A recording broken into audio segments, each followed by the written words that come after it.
4 കൊല്ലം nursing ഒക്കെ പഠിച്ചു. അപ്പോൾ നഴ്സിംഗ് പഠിച്ച് കഴിഞ്ഞപ്പോൾ എൻ്റെ ഒരു ബിസിനസ് ഐഡിയയാണ് ഒരു നഴ്സിംഗ് കോളേജ് ഭാവിയിൽ. അപ്പം ഞാൻ നഴ്സിംഗ് കോളേജ് പണിയുമ്പോൾ ഇന്ന കാര്യങ്ങൾ ആലോചിച്ചിട്ടുണ്ട്. അപ്പം നിൻ്റെ മനസ്സിലാകുന്ന ഒരു ഐഡിയ ഇല്ലേ? അപ്പം നീ എന്തൊക്കെ ഒരു നഴ്സിംഗ് കോളേജ് പുതുതായിട്ട് പണിയാണ് എന്തൊക്കെ കൊണ്ടുവരും? മൈ ഡ്രീം നഴ്സിംഗ് കോളേജിനെ കുറിച്ചാണോ ചോദിച്ചുകൊണ്ടിരിക്കുന്നത്? അത് തന്നെ. എന്തായാലും ഞാൻ അവിടെ ഒരു മെന്റൽ ഹെൽത്ത് സപ്പോർട്ട് വിങ് എന്തായാലും കൊണ്ടുവരാൻ പറ്റില്ല. 4 കൊല്ലം പഠിച്ചിട്ട് എന്നെ മെന്റൽ ഹെൽത്തിന് അത്രയും ബാധിച്ചിട്ടുണ്ട്.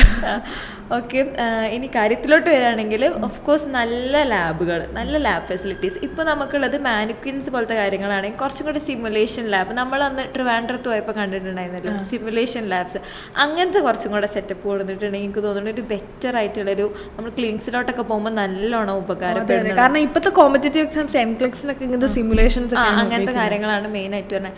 പിന്നെ language training, international level of language training ഒക്കെ നമ്മൾ കോളേജിൽ തന്നെ കൊടുക്കുകയാണെങ്കിൽ കുറച്ചും കൂടെ അതൊരു ബെറ്റർ ആവില്ല. അടിപൊളിയാണ്. കാരണം ഇംഗ്ലീഷ് തന്നെ നമുക്ക് എല്ലാവർക്കും ഒരു ഡൗട്ടാണ്. അപ്പം പിന്നെ കുറച്ചുകൂടി ലാംഗ്വേജസ് നല്ലവർ കിട്ടുവാണെങ്കിൽ ഭയങ്കര സ്കിൽഡ്. പക്ഷെ സിലബസിന്റെ ഇടയിൽ കൂടെ നടക്കുമെന്ന് അറിയില്ല, പക്ഷെ നമുക്ക് സ്വപ്നം കണ്ടതിന് പ്രശ്നമില്ലല്ലോ.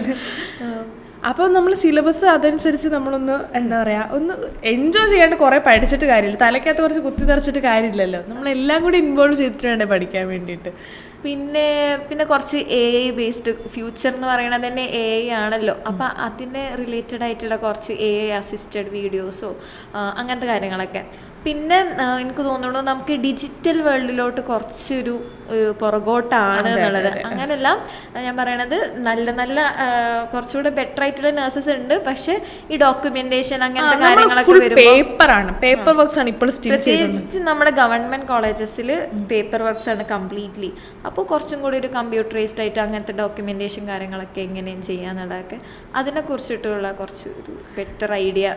പിന്നെ എന്താ പറയുക, ഫ്രണ്ട്ലി ആവും എല്ലാ നഴ്സിംഗ് കോളേജസ്. അതാണ്. അതെ അതെ, trip friendly, food friendly, friends friendly അങ്ങനെയൊക്കെ ആയിട്ട്. ഈ പിന്നെ അനാവശ്യമായിട്ടൊരു സ്ട്രിക്റ്റ് എല്ലാ നഴ്സിംഗ് കോളേജിലുണ്ട്. അതൊക്കെ ഒഴിവാക്കുക. നഴ്സിംഗും ഒരു എല്ലാവർക്കും എൻജോയ് ചെയ്ത് പഠിക്കാൻ പറ്റിയ കോഴ്സായിട്ട് മാറ്റണം. അതാണ് എല്ലാവരുടെയും ആഗ്രഹം. ഇതാണ് എൻ്റെ സ്വപ്ന നഴ്സിംഗ് കോളേജ് നടന്നത് തന്നെ.